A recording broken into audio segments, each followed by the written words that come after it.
Bonjour à toutes et à tous. Est-ce que vous avez déjà jeté à la poubelle un produit cosmétique parce qu'il ne vous convenait pas? Je suis sûr que oui. Eh bien, ce n'est pas bien du tout et pour plusieurs raisons. Tout d'abord, le prix et le portefeuille. Bah oui, c'est quand même un petit peu dommage d'avoir acheté un produit et de devoir le jeter à la poubelle. Deuxièmement, l'écologie. Vous savez que les produits cosmétiques, surtout les produits conventionnels, sont très polluants. Ils contiennent des silicones, des huiles minérales qui mettent très longtemps à se désintégrer dans l'environnement.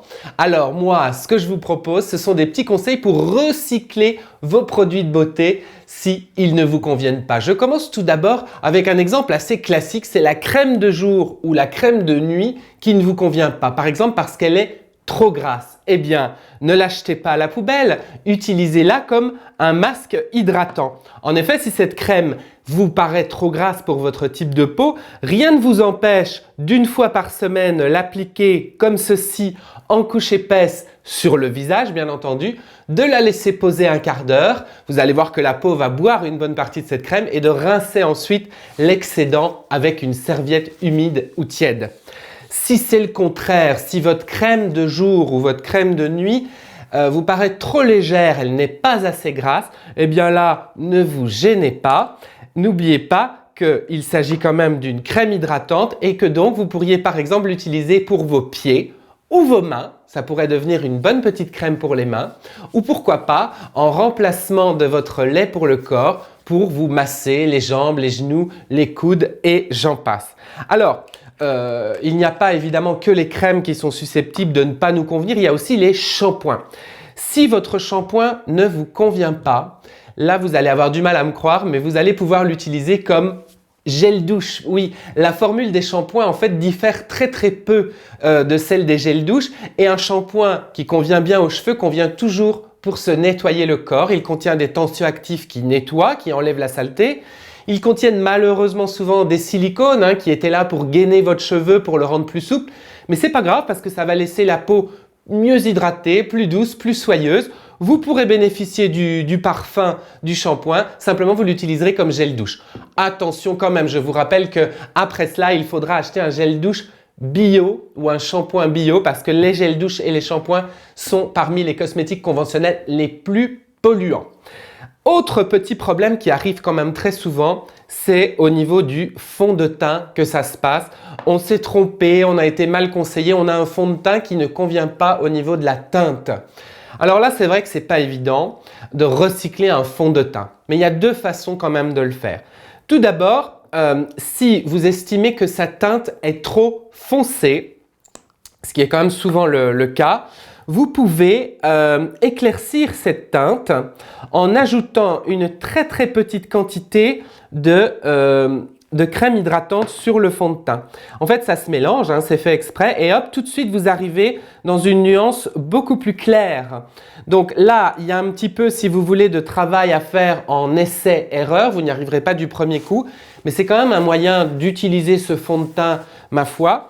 Et sinon, beaucoup plus original, vous pouvez aussi utiliser votre fond de teint en le mélangeant à votre lait pour le corps pour rendre ce lait corps teinté. Je m'explique. En été, on a envie de parfaire, si vous voulez, l'aspect des jambes.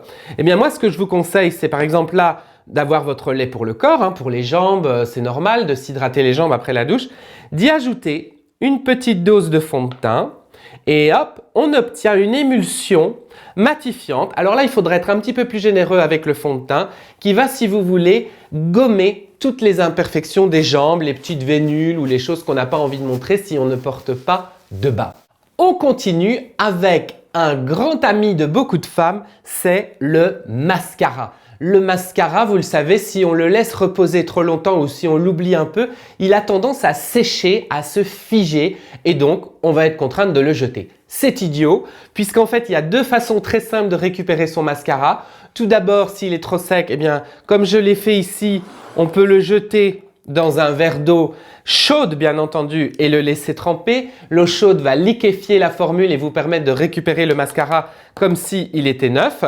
Et si, ma foi, votre formule de mascara est vraiment beaucoup trop sèche, alors là, vous pouvez y ajouter sans aucun risque une goutte, une seule, d'huile d'amande douce ou encore mieux, d'huile de ricin. L'huile de ricin, vous la trouvez en pharmacie, en magasin bio. C'est une huile qui est très visqueuse, qu'on utilise d'ailleurs souvent pour le soin des cils parce qu'elle est fortifiante.